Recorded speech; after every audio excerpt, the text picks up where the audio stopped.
যে এই ছেলে পেলেদের রক্ত রিপোর্ট দিয়ে আজকে আপনি পার্লামেন্টে ঢুকে বক্তৃতা করার সুযোগ পাচ্ছেন, আজকে তাদেরকে পর্যন্ত কটাক্ষ করে কথা বলা হচ্ছে। আমরা বলবো অতীত থেকে শিক্ষা নিন, অতীত থেকে শিক্ষা নিন, অতীত থেকে শিক্ষা নিয়ে বাংলাদেশের মানুষের সেন্টিমেন্ট পালস বুঝার ব্যবস্থা করেন। বাংলাদেশের মানুষের সেন্টিমেন্ট বুঝেন। দেশের মানুষ কি চায়? এই দেশের মানুষ আর চুরি চামারি চায় না, এই দেশের মানুষ আর লুটপাট চায় না, দেশের মানুষ চাঁদাবাজি চায় না, অশান্তি চায় না, এই দেশের মানুষ সন্ত্রাস চায় না, দেশের মানুষ একটি সুন্দর সমৃদ্ধ নিরাপদ বাংলাদেশ চায়। এটা করুন। আমার ভাই উসমান হাদির হত্যাকাণ্ডের বিচার করুন।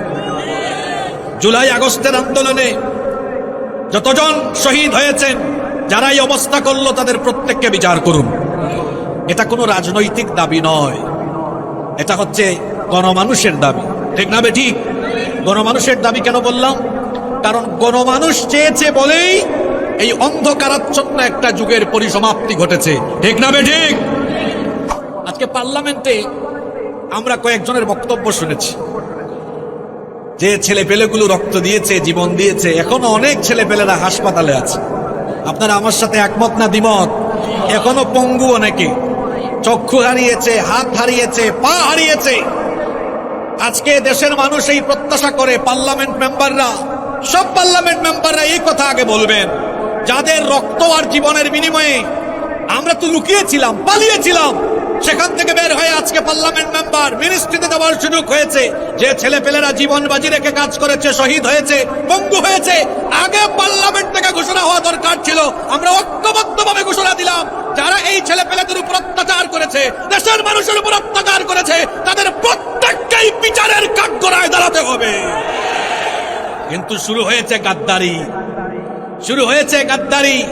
দেখা যাচ্ছে যে এই ছেলে পেলেদের রক্ত রিপোর্ট দিয়ে আজকে আপনি পার্লামেন্টে ঢুকে বক্তৃতা করার সুযোগ পাচ্ছেন, আজকে তাদেরকে পর্যন্ত কটাক্ষ করে কথা বলা হচ্ছে।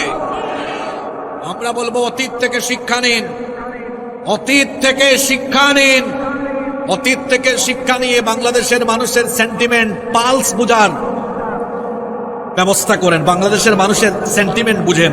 দেশের মানুষ কি চায়? এই দেশের মানুষ আর চুরি চামারি চায় না, এই দেশের মানুষ আর লুটপাট চায় না, দেশের মানুষ চাঁদাবাজি চায় না, অশান্তি চায় না, এই দেশের মানুষ সন্ত্রাস চায় না, দেশের মানুষ একটি সুন্দর সমৃদ্ধ নিরাপদ বাংলাদেশ চায়। এটা করুন।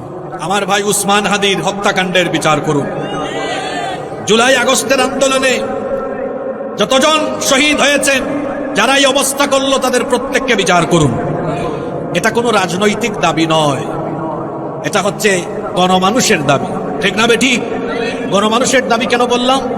কারণ গণমানুষ চেয়েছে বলেই এই অন্ধকারাচ্ছন্ন একটা যুগের পরিসমাপ্তি ঘটেছে। ঠিক না বে ঠিক?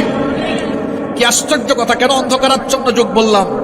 এই মাদ্রাসাতে আমি বসা অবস্থায় আপনাদের এলাকার এক কৃতি সন্তান, যিনি সারা দেশে কথা বলেন, সারা দেশে মাহফিলে ওনার বক্তব্য শোনার জন্য শত শত হাজার হাজার মানুষ আসে।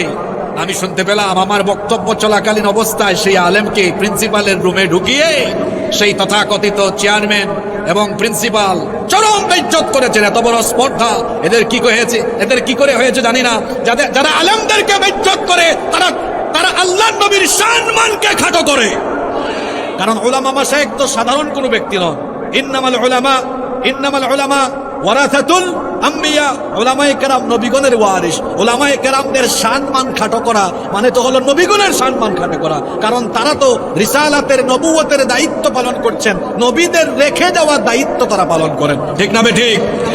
হয় আলেম হন, নইলে আলেমদের ছাত্র হন, নইলে আলেমদের সাথী হন।